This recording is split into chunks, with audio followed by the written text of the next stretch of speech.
Welcome back to my channel Saraswati Classes Belagavi. I am your Professor S.B. Nagaraj.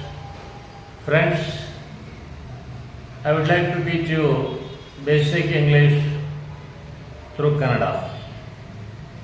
Friends, ನಾನು ನಿಮ್ಮ professor S.B. Nagaraj ನಿಮಗೆ basic English ಅನ್ನು ಕನ್ನಡ ಭಾಷೆ ಮುಖಾಂತರ ಕಲಿಸ್ಕೊಡ್ಲಿಕ್ಕೆ ನಾನು ಪ್ರಯತ್ನಿಸ್ತಾ ಇದ್ದೀನಿ.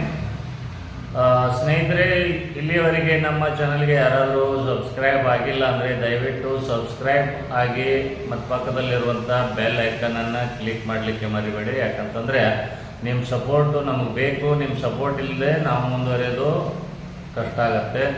ಮತ್ತು ನಮ್ಮ ಈ ಚಾನಲ್ಲು ಸಂಪೂರ್ಣವಾಗಿ ನಿಮಗೆ ಉಚಿತದ. ಸಬ್ಸ್ಕ್ರೈಬ್ ಆಗಲಿಕ್ಕೆ ಒಂದು ಪೈಸಾ ಕೂಡ ನಿಮಗೆ ಖರ್ಚು ಬರೋದಿಲ್ಲ. ಹಾಗಾದರೆ ಇವತ್ತಿನ ವಿಷಯ ಏನು ಅನ್ನೋದನ್ನು ನೋಡೋಣ. ಇವತ್ತು ನಾವು ಕಂಪೌಂಡ್ ಪ್ರಿಪೋಸಿಷನಲ್ಲಿ ಇನ್ನು ಕೆಲವೊಂದನ್ನು ಇವತ್ತು ನಾವು ನೋಡೋಣ. ಕಂಪೌಂಡ್ ಪ್ರಿಪೋಸಿಷನ್ ಅಂದರೆ ಏನು? ಸಂಯುಕ್ತ ಉಪಸರ್ಗಗಳಂತ ಹೇಳ್ತಾರೆ. ಅವುಗಳಲ್ಲಿ ಇನ್ನೊಂದು ಏನಪ್ಪ ಅಂತಂದರೆ ವಿದಿನ್ ಅಂತ ಬರುತ್ತೆ. ವಿದಿನ್ ಅಂದರೆ ಏನು? ವಿದಿನ್ ಅಂದರೆ ಅಷ್ಟರಲ್ಲಿ ಅಥವಾ ಒಳಗೆ ಅಂತ. ಅಷ್ಟರಲ್ಲಿ ಅಥವಾ ಒಳಗೆ ಇದನ್ನು ನಾವು ಇಂಗ್ಲೀಷ್ನಲ್ಲಿ ಮಾತನಾಡುವಾಗ ಬರೆಯುವಾಗ ಯಾವ ರೀತಿ ಉಪಯೋಗಿಸಬೇಕು? ಉದಾಹರಣೆಗೆ, ನಾನು 10 ನಿಮಿಷದಲ್ಲಿ ವಾಪಸ್ ಬರ್ತೇನೆ ಅಥವಾ ನಾನು 10 ನಿಮಿಷದಲ್ಲಿ ಪುನಃ ಬರ್ತೇನೆ ಅಂತ ಹೇಳಬೇಕಾಗಿದೆ. ಅವಾಗ ನೀವು ಇಂಗ್ಲೀಷ್ನಲ್ಲಿ I shall come back within 10 minutes. I shall come back within 10 minutes. ನೀನು ಅರ್ಧ ಗಂಟೆಯಲ್ಲಿ ವಾಪಸ್ ಬಾ. ನೀನು ಅರ್ಧ ಗಂಟೆಯಲ್ಲಿ ಪುನಃ ಬಾ ಅಥವಾ ವಾಪಸ್ ಬಾ ಅಂತ ಹೇಳಬೇಕಾದ್ರೆ you come back within half an hour. You come back within half an hour. ಅವರು ತಮ್ಮ ಹದ್ದಿನಲ್ಲಿ ಕಟ್ಟುತ್ತಿದ್ದಾರೆ. ಅವರು ತಮ್ಮ ಹದ್ದಿನಲ್ಲಿ ಕಟ್ಟುತ್ತಿದ್ದಾರೆ. They are constructing within their boundary. They are constructing within their boundary.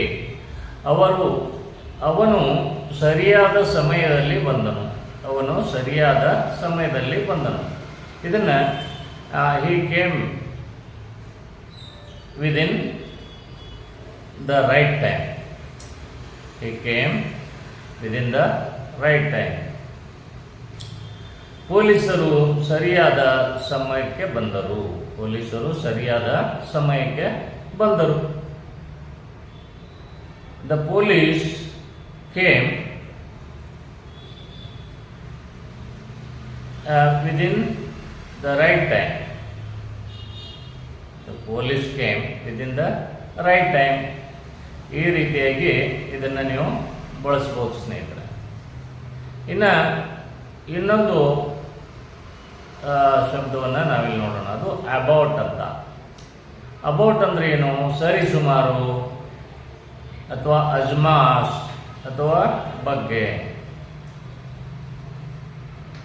ಇದನ್ನು ಇಂಗ್ಲೀಷ್ನಲ್ಲಿ ಯಾವ ರೀತಿ ನಾವು ಉಪಯೋಗಿಸ್ಬೋದು ನೋಡಿ ಸ್ನೇಹಿತರೆ. ಉದಾಹರಣೆಗೆ, ಅವಳು ತನ್ನ ತಂದೆಯವರ ಬಗ್ಗೆ ಹೇಳುತ್ತಿದ್ದಳು. ಅವಳು ತನ್ನ ತಂದೆಯವರ ಬಗ್ಗೆ ಹೇಳುತ್ತಿದ್ದಳು. She was telling about her father. She was telling about her father. ಅವನು 4 ಗಂಟೆ ಸುಮಾರಿಗೆ ಬಂದನು. ಅವನು 4 ಗಂಟೆ ಸುಮಾರಿಗೆ ಬಂದನು. He came about 4 o'clock. He came about 4 o'clock. ಅವರು ನರೇಂದ್ರ ಮೋದಿಯವರ ಬಗ್ಗೆ ಮಾತನಾಡುತ್ತಿದ್ದರು. ಅವರು ನರೇಂದ್ರ ಮೋದಿಯವರ ಬಗ್ಗೆ ಮಾತನಾಡುತ್ತಿದ್ದರು. They were speaking about Narendra Modi. They were speaking about Narendra Modi. Bengaluru ಬೆಳಗಾವಿಯಿಂದ ಸುಮಾರು 500 ಕಿಲೋಮೀಟರ್ ದೂರದಲ್ಲಿದೆ. ಬೆಂಗಳೂರು ಬೆಳಗಾವಿಯಿಂದ ಸುಮಾರು 500 ಕಿಲೋಮೀಟರ್ ದೂರದಲ್ಲಿದೆ. Bangalore is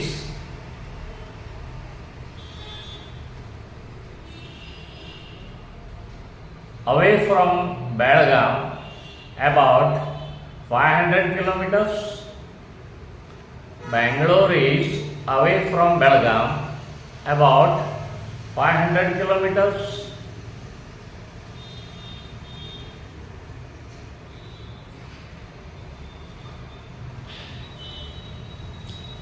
ಇನ್ನೊಂದು ಉದಾಹರಣೆಯನ್ನು ತೆಗೆದುಕೊಳ್ಳಿ. ಅವರು ಆ ಸಮಸ್ಯೆಯ ಬಗ್ಗೆ ಚರ್ಚಿಸುತ್ತಿದ್ದಾರೆ. ಅವರು ಆ ಸಮಸ್ಯೆಯ ಬಗ್ಗೆ ಚರ್ಚಿಸುತ್ತಿದ್ದಾರೆ. They are discussing about that problem. They are discussing about that problem. ಸ್ನೇಹಿತರೆ, ಈ ರೀತಿಯಾಗಿ ನೀವು ಅಬೌಟ್ ಅಂತ ಕೂಡ ನಿಮ್ಮ ಮಾತಿನಲ್ಲಿ ಮತ್ತು ನಿಮ್ಮ ಬರವಣಿಗೆಯಲ್ಲಿ ನೀವು ಬಳಸ್ಬೋದು. ಸ್ನೇಹಿತರೆ, ಈ ವಿಡಿಯೋ ನಿಮಗೆ ಇಷ್ಟ ಆಗಿದ್ದರೆ ಲೈಕ್ ಮಾಡಿ, ನಿಮ್ಮ ಸ್ನೇಹಿತರಿಗೆ ಶೇರ್ ಮಾಡಿ. ಮತ್ತು ನಾನು ಇದರ ಹಿಂದಿನ ವಿಡಿಯೋದಲ್ಲಿ ನಿಮಗೆ 2 ವಾಕ್ಯಗಳನ್ನು ಕನ್ನಡದಲ್ಲಿ ಕೊಟ್ಟಿದ್ದೆ, ಅವುಗಳನ್ನು ಇಂಗ್ಲೀಷ್ನಲ್ಲಿ ಮಾಡಲಿಕ್ಕೆ ಹೇಳಿದ್ದೆ. ಆದರೆ ಇಲ್ಲಿವರೆಗೆ ನೀವು ಯಾರೂ ನನಗೆ ಕಾಮೆಂಟ್ ಮಾಡಿಲ್ಲ. ನೀವು ಅದೇ ರೀತಿಯಾಗಿ ಅವುಗಳನ್ನು ಇಂಗ್ಲೀಷ್ನಲ್ಲಿ ಮಾಡಿ ನೀವು ಕಮೆಂಟ್ ಮಾಡ್ಬೋದು. ಮತ್ತು ಇವತ್ತಿನ ವಿಡಿಯೋದಲ್ಲಿ ನಿಮಗೇನಾದರೂ ಡೌಟ್ ಇದ್ದರೆ ನೀವು ನನಗೆ ಕಮೆಂಟ್ ಮಾಡಿ ತಿಳಿಸ್ಬೇಕು. ಸ್ನೇಹಿತರೆ, ನಿಮಗೇನಾದರೂ ಸ್ಪೋಕನ್ ಇಂಗ್ಲೀಷನ್ನು ಕಲಿಬೇಕಂತಿದ್ರೆ ನಾವು ನಡೆಸುವಂಥ ಲೈವ್ ಆನ್ಲೈನ್ ಸ್ಪೋಕನ್ ಇಂಗ್ಲೀಷ್ ಕ್ಲಾಸನ್ನು ಜಾಯಿನ್ ಮಾಡಿ. ಅಥವಾ ನಾನು ಇಂಗ್ಲೀಷ್ ಕಲಿಯಲು ಬರೆದಿರುವಂಥ ಎಲ್ಲ ಪುಸ್ತಕಗಳು ನಿಮ್ಮ ಹತ್ತಿರದ ಪುಸ್ತಕದ ಅಂಗಡಿಯಲ್ಲಿ ಸಿಗ್ತವೆ. ಅವುಗಳನ್ನು ನೀವು ಖರೀದಿಸಿ ಇಂಗ್ಲೀಷನ್ನು ಕಲಿತುಕೊಳ್ಬೋದು. ಸರ್ವೇ ಜನ ಸುಖಿನೋ ಭವಂತು. ನಮಸ್ಕಾರ ಸ್ನೇಹಿತರೆ.